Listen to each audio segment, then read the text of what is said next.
Chapter 8 Rebecca. I had never realized, of course, that life at Manderley would be so orderly and planned. I remember now, looking back, how on that first morning Maxim was up and dressed and writing letters, even before breakfast, and when I got downstairs, rather after 9 o'clock, a little flurried by the booming summons of the gong, I found he had nearly finished. He was already peeling his fruit. He looked up at me and smiled. "You mustn't mind," he said. "This is something you will have to get used to. I've no time to hang about at this hour of the day. Running a place like Manderley, you know, is a full-time job. The coffee and the hot dishes are on the sideboard. We always help ourselves at breakfast."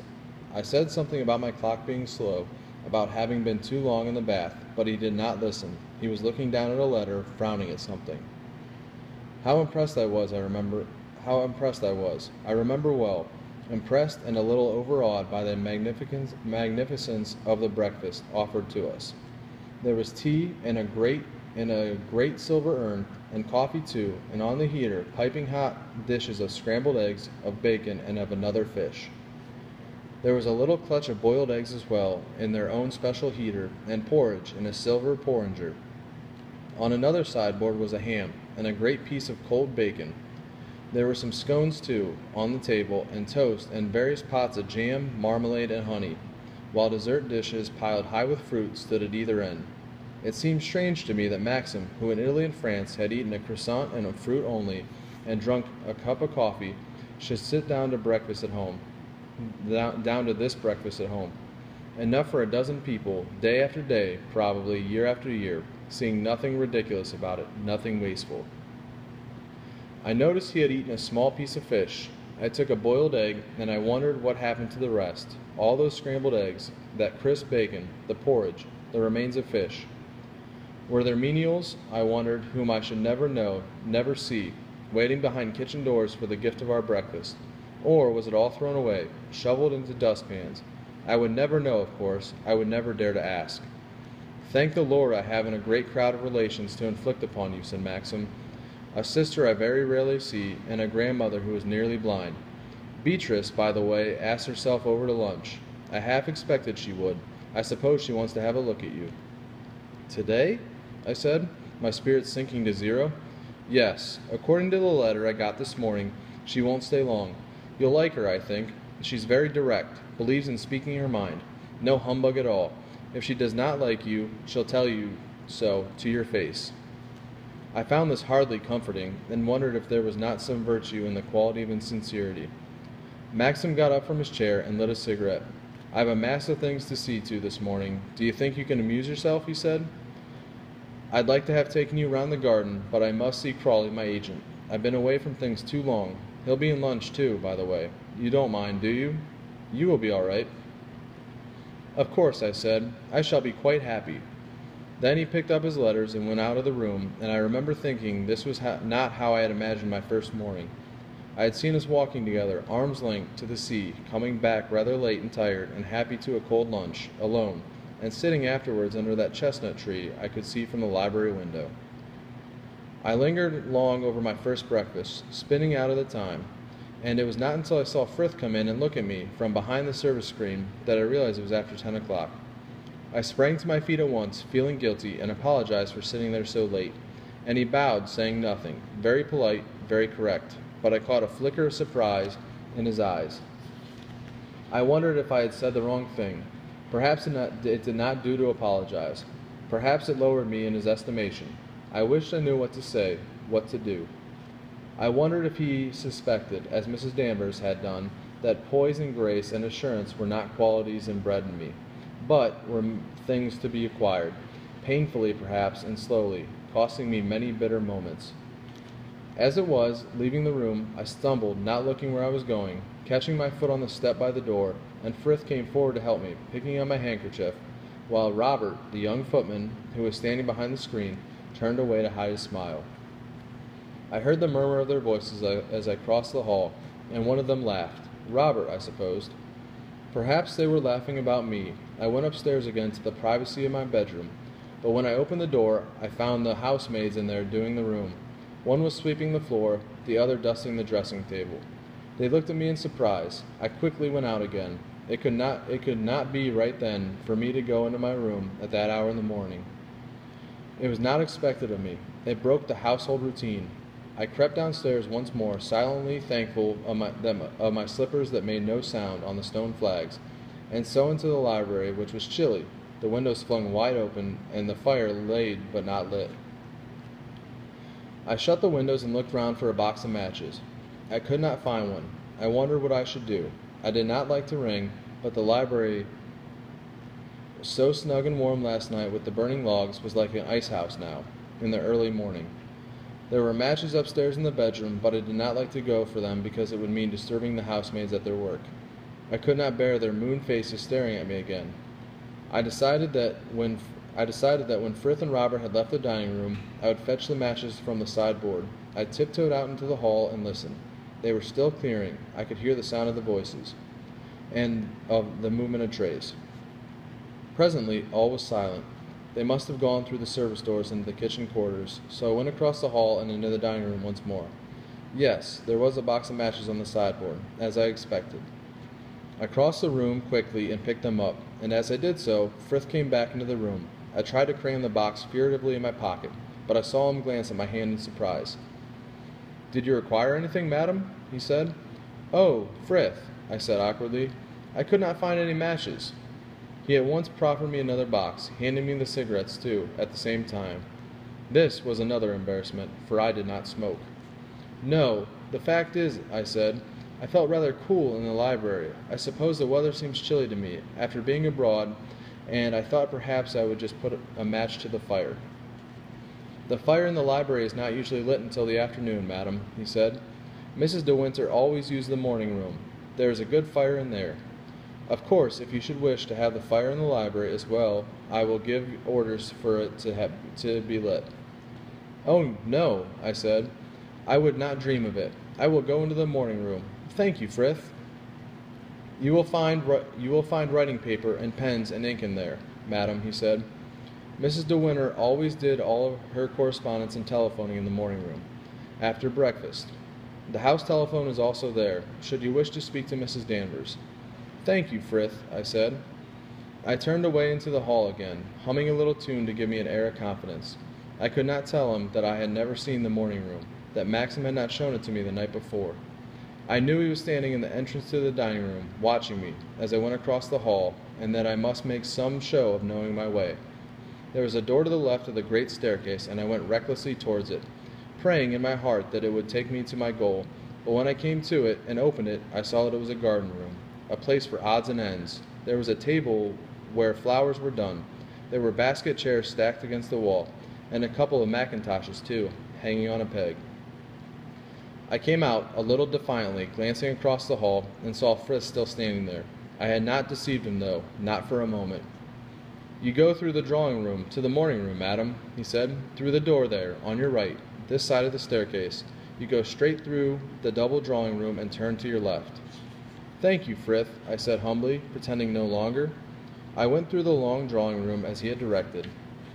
A lovely room, this, beautifully proportioned, looking out upon the lawns down to the sea. The public would see this room, I supposed, and Frith, if he showed them around, would know the history of the pictures on the wall, and the period of the furniture. It was beautiful, of course, I knew that, and those chairs and tables probably without price, but for all that I had no wish to linger there. I could not see myself sitting ever in those chairs, standing before that carved mantelpiece, throwing books down onto the tables. It had all the formality of a room in a museum, where alcoves were roped off, and a guardian in cloak and hat, like the guides in the French chateau, sat in a chair beside the door. I went through then, and turned to the left, and so to the little morning room I had not seen before. I was glad to see the dogs there, sitting before the fire, and Jasper, the younger, came over to me at once, his tail wagging, and thrust his nose into my hand. The old one lifted her muzzle at my approach, and gazed in my direction with her blind eyes, but when she had sniffed the air for a moment, and found I was not the one she thought, she turned her head away with a grunt, and looked steadily into the fire again. Then Jasper left me, too, and settled himself by the side of his companion, licking his side. This was their routine. They knew, even as Frith had known, that the library fire was not lit until the afternoon. They came to the morning room from long custom. Somehow, I guessed, before Somehow I guessed, before going to the window, that the room looked out upon the rhododendrons. Yes, there they were, blood-red and luscious, as I had seen them the evening before, great bushes of them, massed beneath the open window, encroaching onto the sweep of the drive itself. There was a little clearing, too, between the bushes like a miniature lawn, the grass a smooth carpet of moss, and in the center of this the tiny statue of a naked faun, his pipes to his lips. The crimson rhododendrons made it his background, and the clearing itself was like a little stage, where he would dance and play his part. There was no musty smell about this room, as there had been in the library. There were no old well-worn chairs, no tables littered with magazines and papers, seldom if ever read, but left there from long custom, because Maxim's father, or even his grandfather perhaps, had wished it so. This was a woman's room, graceful, fragile, the room of someone who had chosen every particle of furniture with great care, so that each chair, each base, each small infinitesimal thing should be in harmony with one another, and with her own personality.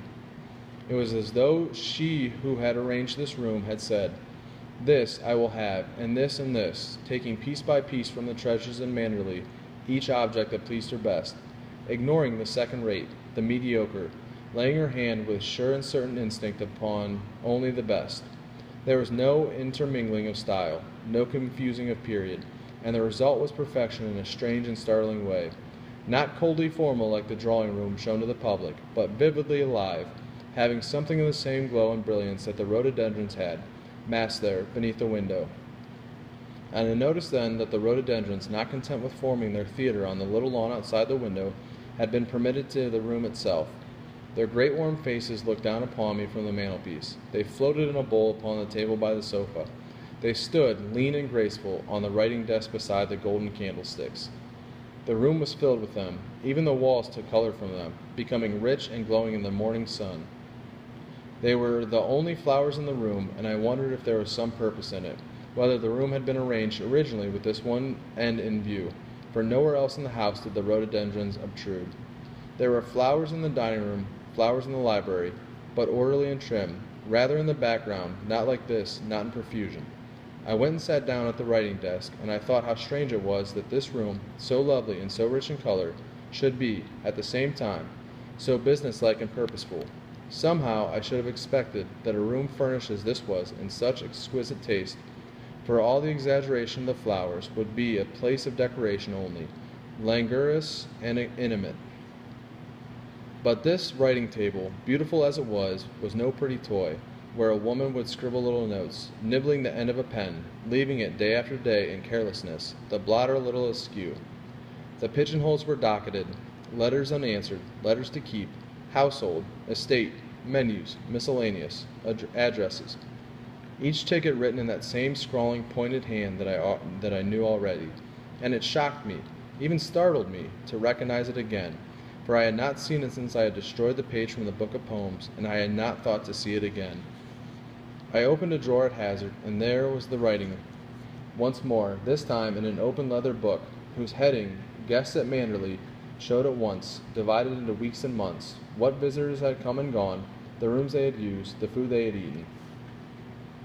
I turned over the pages and saw that the book was a complete record of a year, so that the hostess, glancing back, would know to the day, almost to the hour, what guest had passed what night under her roof, and where he had slept, and what she had given him to eat.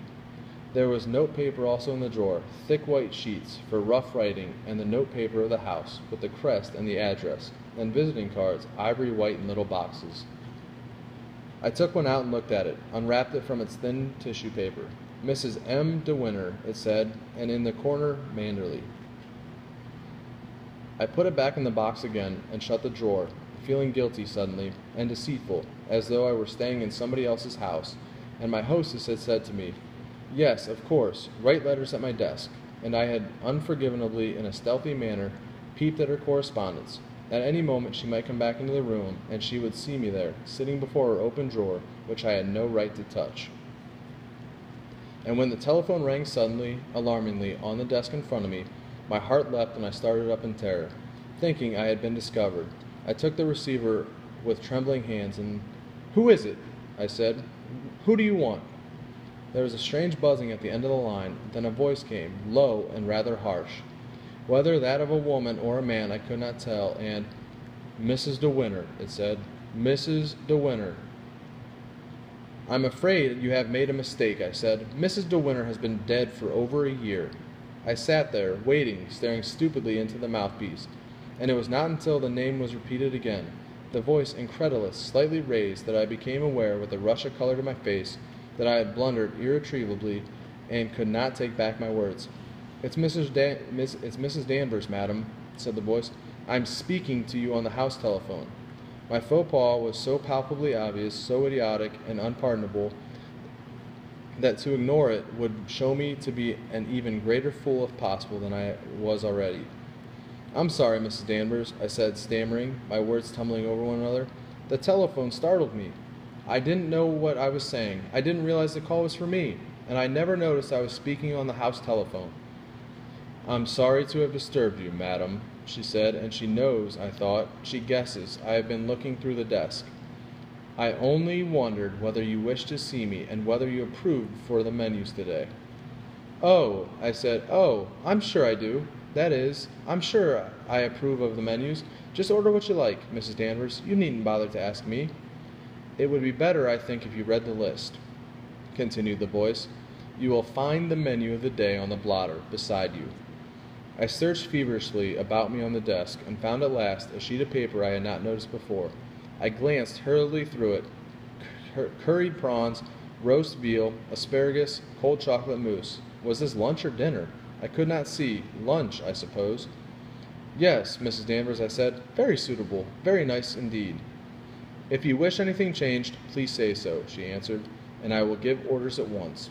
You will notice I have left a blank space beside the sauce for you to mark your preference. I was not sure what sauce you were used to having served with the roast veal. Mrs. De Winter was most particular about her sauces, and I always had to refer to her."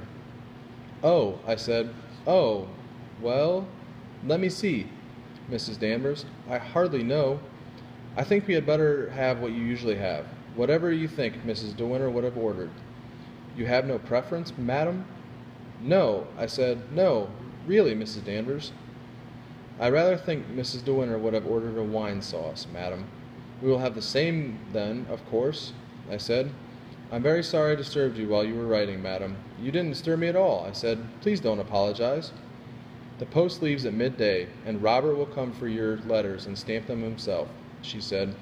"All you have to do is to ring through to him on the telephone if you have anything urgent to be sent, and he will give orders for them to be taken to the post office immediately." "Thank you, Mrs. Danvers," I said, and I listened for a moment, but she said no more, and then I heard a little click at the end of the telephone, which meant she had replaced the receiver. I did the same. Then I looked down again at the desk, and the notepaper ready for use upon the blotter.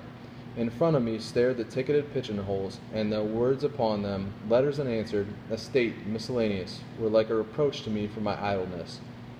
She who sat here before me had not wasted her time as I was doing. She had reached out for the house telephone and given her orders for the day, swiftly, efficiently, and run her pencil, perhaps, through an item on the menu that had not pleased her. She had not said, "Yes, Mrs. Danvers," and "Of course, Mrs. Danvers," as I had done. And then, when she had finished, she began her letters, 5, 6, 7, perhaps, to be answered, all written in that same curious slanting hand I knew so well. She would tear off sheet after sheet of that smooth white paper, using it extravagantly, because of the long strokes she made when she wrote, and at the end of each of her personal letters she put her signature, Rebecca, that tall sloping R dwarfing its fellows. I drummed with my fingers on the desk. The pigeonholes were empty now. There were no letters unanswered, waiting to be dealt with, no bills to pay that I knew anything about. If I had anything urgent, Mrs. Danvers said, I must telephone through to Robert, and he would give orders for it to be taken to the post. I wondered how many urgent letters Rebecca used to write, and who they were written to. Dressmakers, perhaps. I must have the white satin on Tuesday without fail, or to her hairdresser. I shall be coming up next Friday and want an appointment at 3 o'clock with Monsieur Antoine himself. Shampoo, massage, set, and manicure. No letters of that type would be a waste of time. She would have a call put through to London. Frith would do it. Frith would say, I am speaking for Mrs. De Winter. I went on drumming with my fingers on the desk. I could think of nobody to write to, only Mrs. Van Hopper, and there was something foolish, rather ironical, in the realization that here I was sitting at my own desk in my own home with nothing better to do than write a letter to Mrs. Van Hopper, a woman I disliked, whom I should never see again. I pulled a sheet of notepaper towards me. I took up the narrow, slender pen with the bright, pointed nib. "Dear Mrs. Van Hopper," I began, and as I wrote, in halting, labored fashion, saying I hoped the voyage had been good, that she had found her daughter better, that the weather in New York was fine and warm, I noticed for the first time how cramped and unformed was my own handwriting, without individuality, without style, uneducated even, the writing of an indifferent pupil taught in a second-rate school.